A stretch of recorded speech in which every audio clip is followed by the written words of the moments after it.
Before this court decides my future, there is something you deserve to know, the elderly woman said softly. Yet no one in the courtroom imagined those would become the words that changed every life inside the building. The room had been filled with quiet certainty only moments earlier. Attorneys sat behind polished wooden tables. Reporters prepared their notebooks. Spectators whispered among themselves, convinced they were about to witness another ordinary civil hearing that would be forgotten before sunset. At the center of it all stood Evelyn Brooks, a 62-year-old black woman wearing a neatly pressed gray cleaning uniform that had faded from years of honest work. Her hands rested calmly in front of her, showing no anger, no desperation, only the quiet dignity of someone who had spent an entire lifetime carrying burdens without asking anyone to notice. The allegations against her seemed overwhelming. A wealthy property management company claimed she had been responsible for the disappearance of confidential legal documents from one of its downtown office buildings, where she had worked as a night cleaner for nearly 20 years. Their attorneys spoke with polished confidence, presenting timelines, security records, and carefully selected statements that painted Evelyn as the obvious suspect. To many people watching, the outcome appeared almost certain. A woman with little money and no powerful connections rarely stood a chance against a corporation with unlimited legal resources. Yet Evelyn never interrupted. She listened carefully to every accusation, occasionally lowering her eyes, not because she accepted the story being told about her, but because she understood that truth often needed patience before it could finally be heard. The judge adjusted his glasses and looked toward her with measured professionalism. "Ms. Brooks, this is your opportunity to respond before we continue." Evelyn slowly lifted her head. "Your Honor," she answered, "I have cleaned offices, schools, hospitals, and courthouses for most of my life. I have spent decades walking through rooms where people barely noticed I was there. I cannot force anyone to believe me today. I can only tell the truth." Her words settled gently over the courtroom, drawing unexpected silence from people who had been preparing for another routine exchange between lawyers. Even the attorneys representing the company paused for a brief moment before returning to their notes. One reporter quietly stopped typing and simply listened. Evelyn took a slow breath before continuing. "There was a time when I thought the greatest thing I would ever leave behind was an honest day's work. I never expected anything in return." She looked toward the gallery, where strangers watched with curiosity rather than compassion. But sometimes kindness leaves footprints you cannot see until many years later. Several people exchanged puzzled glances. No one understood what she meant. The judge leaned forward slightly, sensing that her statement carried more than simple reflection. Before he could ask another question, the heavy courtroom doors opened. Every head turned at once. 3 well-dressed men entered together, each carrying the quiet confidence of professionals accustomed to responsibility rather than attention. The first wore the tailored suit of a respected trial attorney. The second carried the bearing of a decorated military officer. The third walked with the composed presence of a successful physician. None of them looked toward the cameras. None of them acknowledged the reporters. Their eyes were fixed only on Evelyn. Without hesitation, all 3 approached the front of the courtroom. Then, before anyone could ask why they had arrived, the attorney spoke with unmistakable emotion in his voice. "Your Honor," he said, "before this hearing continues, we respectfully ask permission to speak on behalf of the woman who saved our lives 20 years ago." The courtroom fell completely silent as the 3 men turned toward Evelyn, and with quiet reverence that no title or profession could ever equal, they each smiled and said the same single word: "Mom." No one in the courtroom spoke for several long seconds after the 3 men quietly called Evelyn Brooks Mom. The word seemed almost impossible to connect with the elderly woman standing alone in a faded gray cleaning uniform. Reporters exchanged confused looks. The attorneys representing the property management company quickly whispered among themselves, searching through their files for any clue that might explain the unexpected turn. Even the judge leaned back slightly, allowing the silence to settle before calmly asking, "Would one of you please explain your relationship with Ms. Brooks?" The youngest of the 3 men stepped forward first. His tailored navy suit reflected years of professional success, yet his voice carried the unmistakable humility of someone speaking to the person who had shaped his life. "Your Honor, the answer begins 20 years ago, long before any of us had careers, homes, or families. It begins on a rainy October evening when three frightened boys believed the world had forgotten them. His words pulled the courtroom into another time.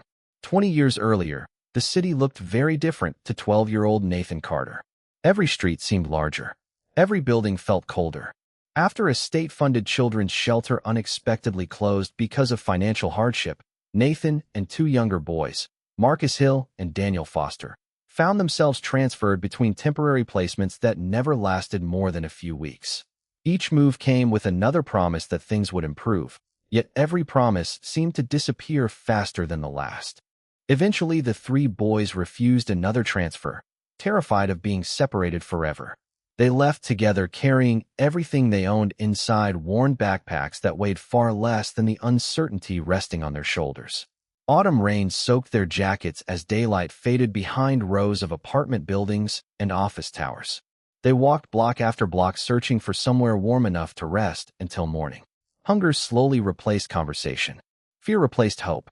Around 8 o'clock that evening, they wandered behind an aging office complex where employees had already gone home. A small maintenance entrance opened, and an older woman pushed out a rolling cart filled with trash bags, cleaning supplies, and folded mops. She noticed the boys immediately. They froze, expecting another adult to order them away. Instead, she simply asked, "Have you boys eaten dinner?" None of them answered. Nathan instinctively stepped in front of Marcus and Daniel, determined to protect the only family he believed he still had. The woman looked at their soaked shoes, trembling hands, and exhausted faces. She did not ask why they were outside. She did not demand explanations. She quietly disappeared back inside the building. Several minutes later, she returned carrying 3 steaming containers of chicken soup, fresh bread, bottled water, and clean towels she had purchased with her own money during a grocery stop before work. "The soup is still hot," she said with a gentle smile. "Please eat before it gets cold." The boys stared at her in disbelief. For weeks they had become accustomed to suspicion before kindness, questions before compassion.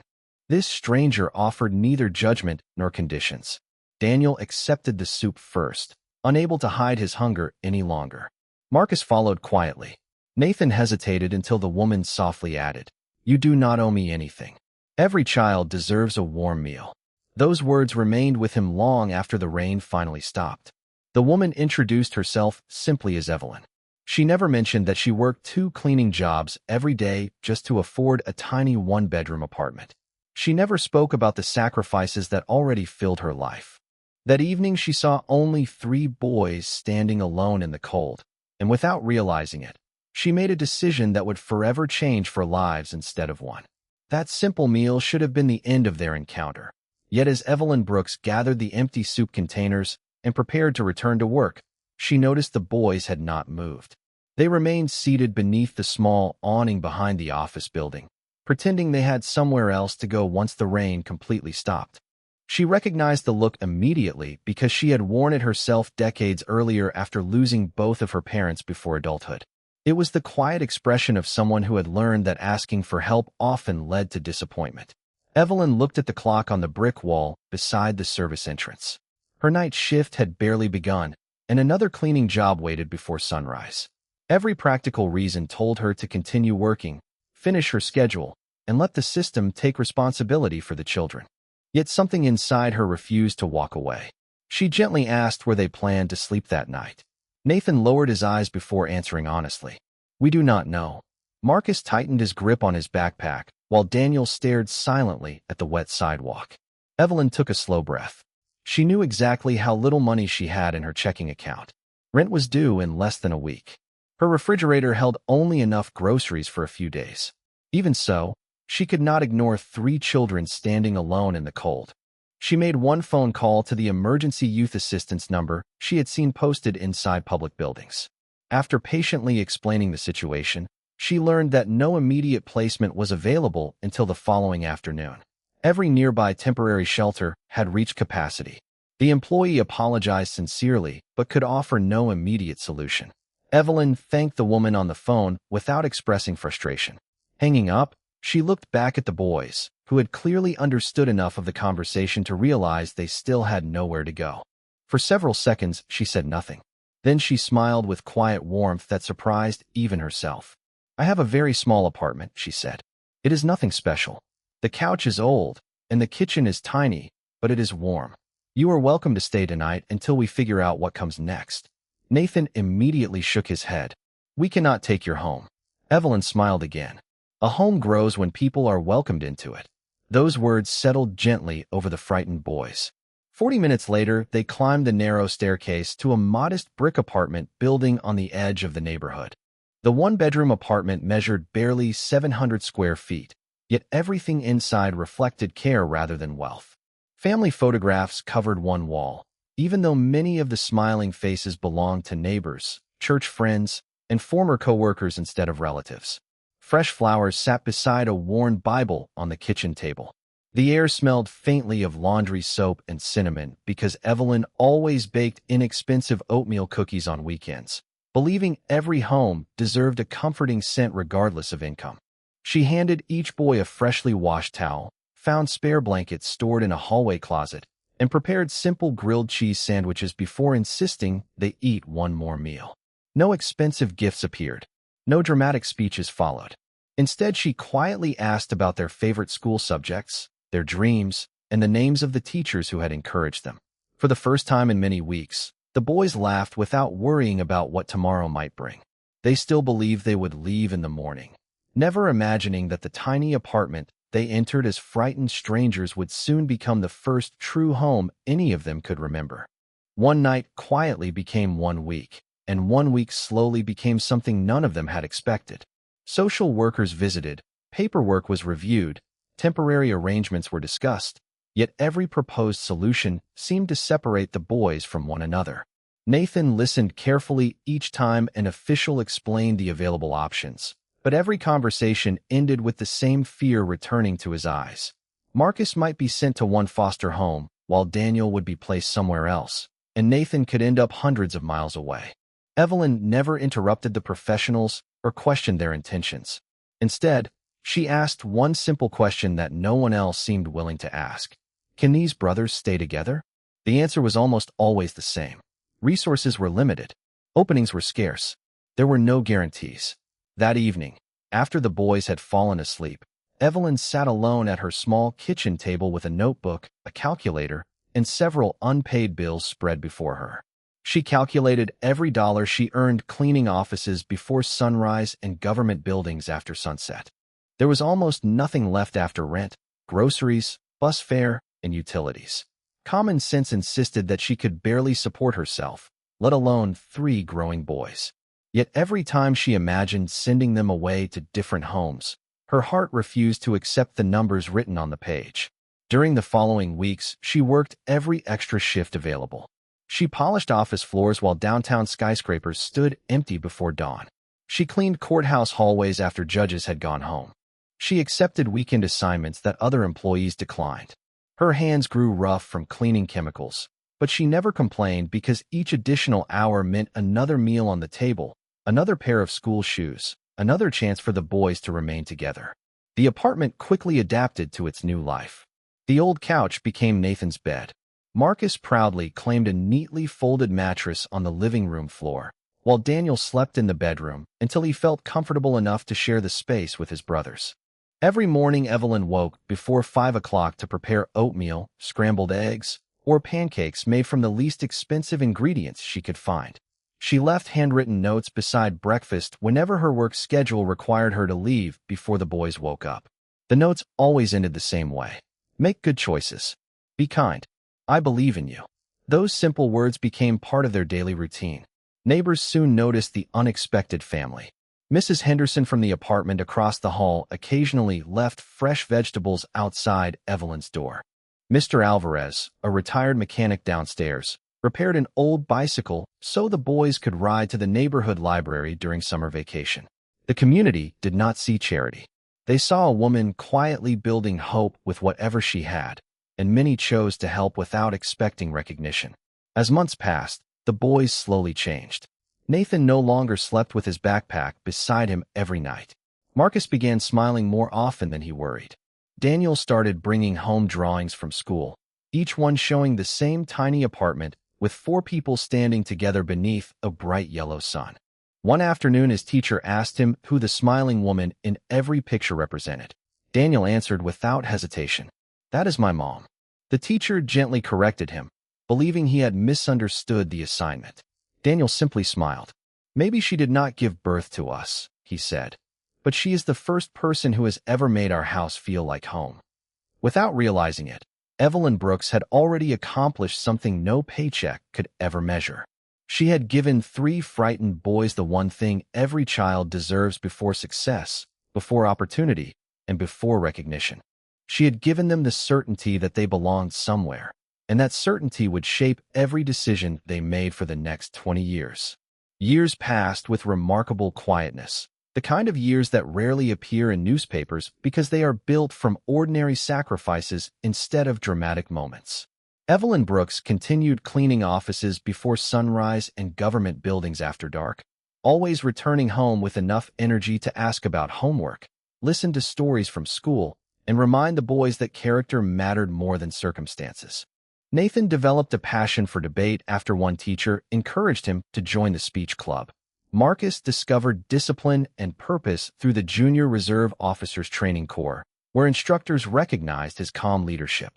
Daniel spent countless afternoons reading science books borrowed from the public library, fascinated by the idea that medicine could change lives one patient at a time. Although their dreams grew larger every year, the apartment never changed very much. The faded couch remained in the living room.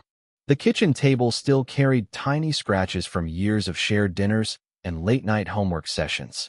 Every birthday was celebrated with a homemade cake, even if the frosting was simple. Every report card, no matter the grades, was placed carefully inside a small box that Evelyn kept on the highest shelf of her closet because she believed every accomplishment deserved to be remembered. Before the boys graduated from high school, each of them made Evelyn the same promise, although none of them realized they were speaking almost identical words. Nathan promised, "One day I will stand in a courtroom and defend people who have no one else." Marcus said, "I want to wear a uniform that protects instead of intimidates." Daniel quietly smiled and added, "I want to spend my life helping people heal." Evelyn never measured success by job titles or salaries. She simply placed her hands on each of their shoulders and reminded them, "Wherever life takes you, never forget the people everyone else overlooks. The strongest person in a room is often the one no one notices." Those lessons stayed with them long after they left the apartment to begin building their own futures. They remained close, calling every Sunday without fail, visiting whenever schedules allowed, and celebrating every holiday around Evelyn's modest dining table even after they could each afford much larger homes. Yet Evelyn insisted on continuing her cleaning job. Nathan offered many times to help her retire. Marcus suggested paying off every remaining bill. Daniel even proposed buying her a comfortable house closer to his medical practice. She thanked each of them with genuine appreciation, but always declined. "Work has never embarrassed me," she would say with a warm smile. "Honest work reminds me where every blessing began." Then, almost 20 years after she first welcomed 3 frightened boys into her apartment, everything changed in a single ordinary workday. Evelyn reported for her evening shift inside the downtown office tower she had cleaned faithfully for nearly 2 decades. She greeted security officers by name, emptied wastebaskets, polished conference tables, and carefully vacuumed executive offices after employees had gone home. The following morning, she was unexpectedly asked to report to the corporate headquarters before beginning her next shift. Waiting inside the conference room were company executives, a human resources director, and outside legal counsel. Their expressions were formal, distant, and impossible to read. A senior executive folded his hands across the table before speaking. "Ms. Brooks," he began, "confidential legal files disappeared from this building during your shift last week. Based on the information currently available, we believe you are responsible." Evelyn looked around the room with quiet disbelief. She had spent 20 years protecting offices that belonged to strangers, yet now strangers were questioning the very honesty that had defined her entire life. She answered calmly, without raising her voice, "I did not take anything that does not belong to me." The executive nodded politely, but his next sentence carried the weight of a future she never imagined she would have to fight against. "Then you will have an opportunity to explain that in court." The lawsuit spread through Evelyn Brooks's quiet life faster than she could have imagined. Friends from church offered prayers. Neighbors stopped by with homemade meals. Former co-workers called to express their disbelief. Every person who truly knew her responded the same way. They could not imagine Evelyn taking anything that did not belong to her.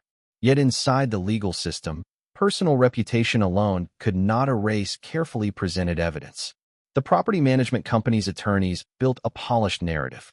Security records confirmed that Evelyn had been one of the last employees working on the floor where the confidential documents disappeared.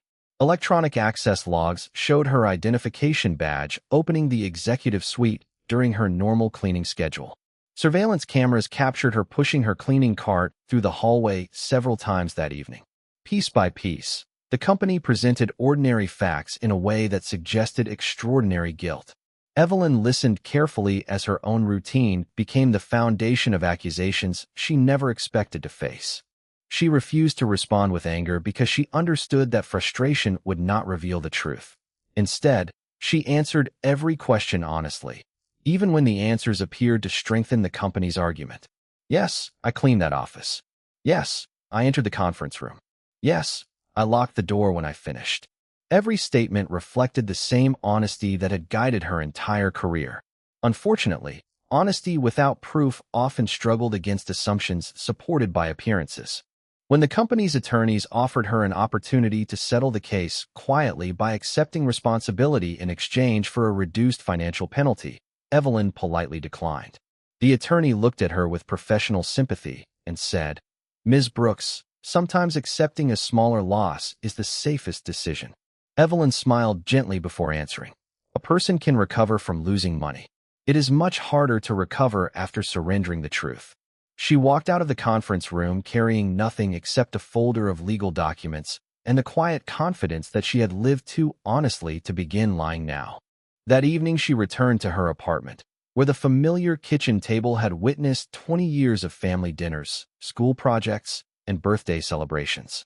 The apartment looked almost exactly as it had when Nathan, Marcus, and Daniel were children.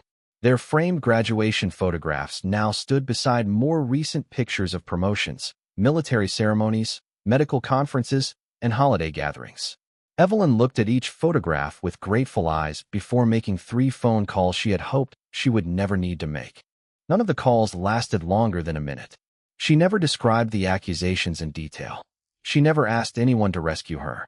She simply said, "There is something happening, and I wanted you to hear it from me before you hear it somewhere else." Hundreds of miles away, Nathan Carter quietly closed the legal file on his desk after ending the call.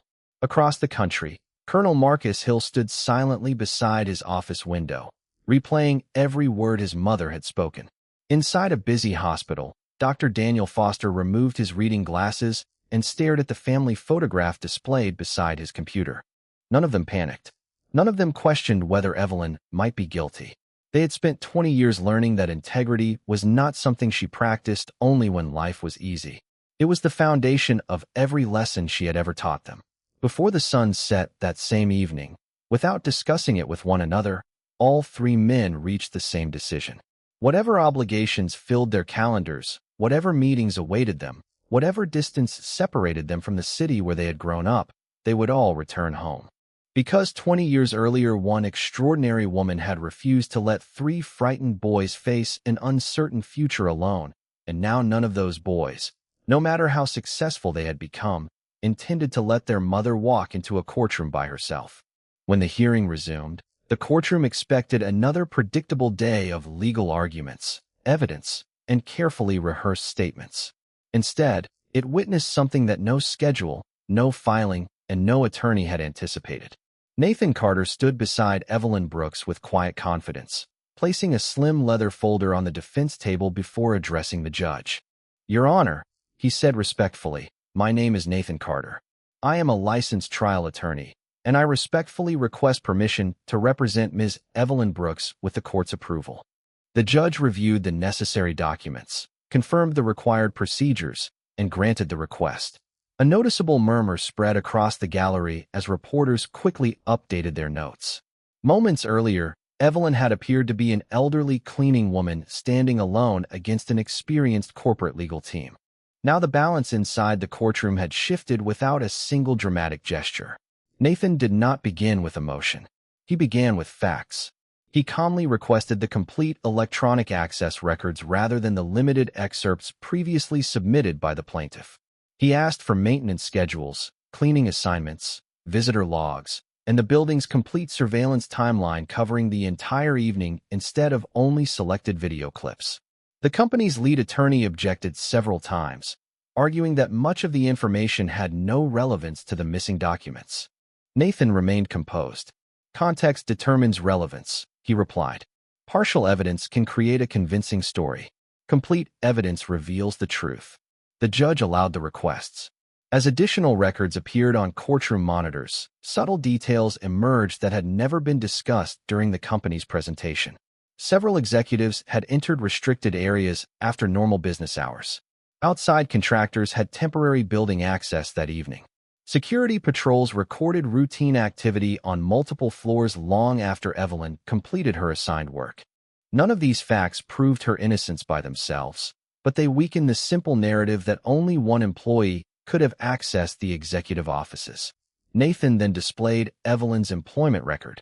20 years of performance evaluations appeared one after another. Every supervisor described the same qualities: honest, reliable, trusted, meticulous, outstanding integrity. Not a single disciplinary action appeared in 2 decades of employment. Nathan paused before asking a simple question of the company's human resources director. "Can you identify another employee with a longer disciplinary-free record than Ms. Brooks?" The witness quietly answered, "No." Nathan nodded respectfully. "So for 20 years your company trusted her with unrestricted access to confidential offices, executive conference rooms, legal departments, and sensitive materials?" "Yes. Until the moment you decided she must be responsible." The witness hesitated before softly answering, "Yes." Nathan returned to his seat without celebrating the exchange. He understood that truth often advanced through patience instead of performance. Evelyn watched quietly beside him, her expression unchanged. She had not asked him to embarrass anyone.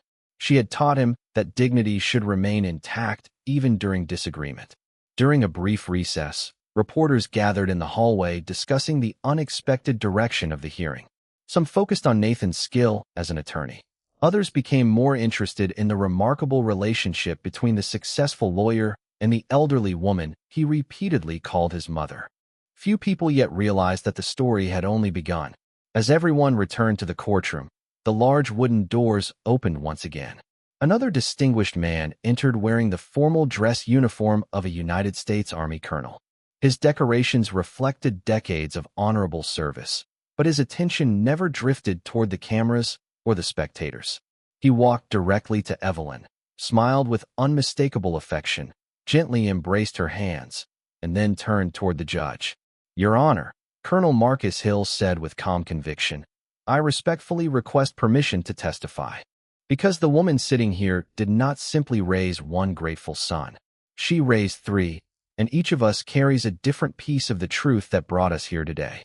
Colonel Marcus Hill stepped into the witness box with the calm discipline that had defined his military career, yet the respect in his eyes belonged not to the uniform he wore, but to the woman seated quietly at the defense table.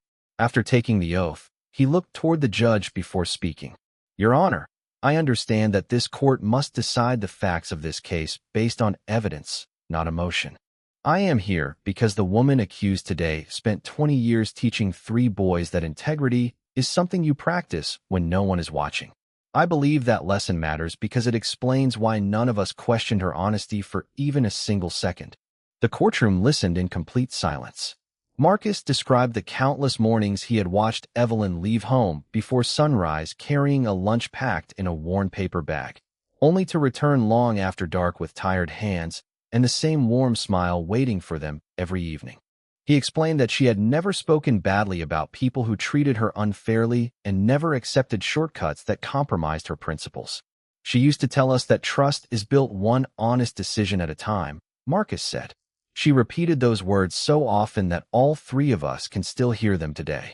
Nathan then requested permission to introduce additional evidence that had only recently become available after the court ordered the release of the complete building records. Among hundreds of routine maintenance entries was one report that had received almost no attention during the company's internal review.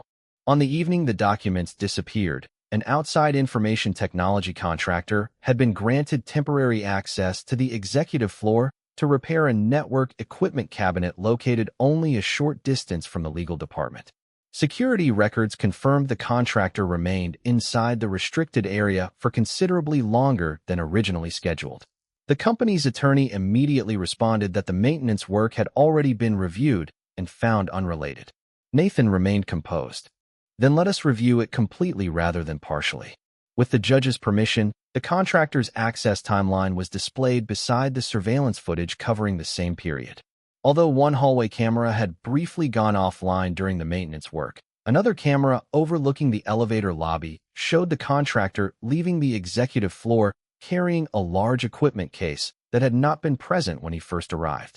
The company had previously assumed the additional case contained replacement hardware because no one had compared the arrival and departure footage side by side. Nathan quietly asked whether the contractor's equipment had ever been inspected before he left the building. The security manager answered with visible discomfort. No. The courtroom grew noticeably quieter. At that moment, Dr. Daniel Foster stood and approached the witness stand after being called by Nathan. As a physician, Daniel had spent years studying observation, documentation, and careful attention to detail.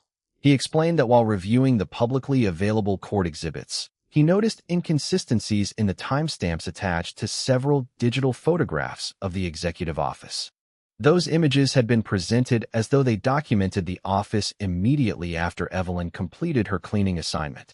However, metadata obtained from the original files indicated they were actually captured more than 2 hours later, after several other authorized individuals had already entered the secured area. Daniel did not accuse anyone of intentional wrongdoing. He simply demonstrated that the investigation had reached conclusions before examining every possibility. The judge carefully reviewed the newly presented timelines while the courtroom waited in complete stillness. For the first time since the hearing began, the carefully constructed narrative against Evelyn Brooks no longer appeared complete. It had begun to unravel not because anyone shouted louder than the other side, but because patient truth had finally been allowed enough room to reveal itself. The judge remained silent for a long moment as every exhibit, timeline, and testimony rested before the court in a completely different light than when the hearing had begun. The confidence that had once filled the plaintiff's side of the courtroom slowly gave way to quiet uncertainty. After reviewing the newly presented records, the judge looked toward the company's attorneys and asked a simple question. Can you demonstrate that Ms. Evelyn Brooks was the only individual with access to the executive floor during the relevant period? After a brief conference among themselves, lead counsel stood and answered honestly. No, Your Honor. Based on the complete records now before the court, we cannot make that representation. The admission changed everything. Nathan Carter calmly rose once more.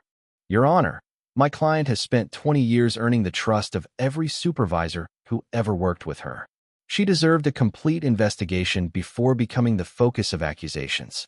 Instead, assumptions replaced facts, and an honest woman nearly lost the reputation she spent a lifetime building. There was no anger in his voice, only quiet conviction. The judge nodded before announcing that the evidence presented against Evelyn was insufficient to support the claims asserted by the plaintiff. The court dismissed the case and ordered that the allegations be withdrawn. He further observed that the investigation had failed to adequately consider all individuals with authorized access before assigning responsibility to a single employee. The words echoed through the courtroom with far greater weight than applause ever could. Evelyn closed her eyes for just a second and whispered a simple prayer of gratitude. She had not fought for money. She had fought for the only possession that could never be replaced once it was taken away, her good name. Across the courtroom, several company executives lowered their heads. One of them, the senior executive who had first informed Evelyn of the accusations weeks earlier, slowly approached her after the hearing concluded. Ms. Brooks, he said sincerely, our company failed you. We should have searched harder for the truth before questioning your integrity. I cannot undo what happened, but I offer you my deepest apology. Evelyn looked at him with the same grace she had shown throughout her life. An apology matters most when it changes tomorrow, she answered gently. Please remember the next person who stands where I stood today. The executive quietly promised that the company would conduct an independent review of its investigative procedures and employee protection policies so that future decisions would be guided by complete evidence instead of early assumptions. As reporters gathered outside the courthouse, they expected dramatic statements from the three accomplished men whose testimony had transformed the case. Instead, Nathan stepped aside and allowed Evelyn to speak first. Standing beneath the afternoon sunlight, still wearing the same modest gray cleaning uniform, she smiled at the cameras without resentment. People often believe that success is measured by titles, she said softly. I learned something different many years ago. The greatest investment you can ever make is in another human being. You may never see the harvest immediately, but kindness has a remarkable way of finding its way home. She then turned toward Nathan, Colonel Marcus Hill, and Dr. Daniel Foster. Without saying another word, all three embraced the woman who had once welcomed them into a 700-square-foot apartment with nothing more than warm soup, simple sandwiches, and unconditional love. Reporters lowered their microphones. Spectators quietly wiped away tears. In that unforgettable moment, no one saw an attorney, a military officer, or a physician standing beside an elderly cleaning woman. They saw three grateful sons honoring the mother who had changed their lives without ever asking for recognition. Long after the courthouse emptied and the headlines faded, one truth remained stronger than every accusation that had come before it. A life built on quiet integrity may be overlooked for a season, but when truth finally speaks, it always remembers the people who chose compassion before convenience, and that kind of legacy can never be taken away.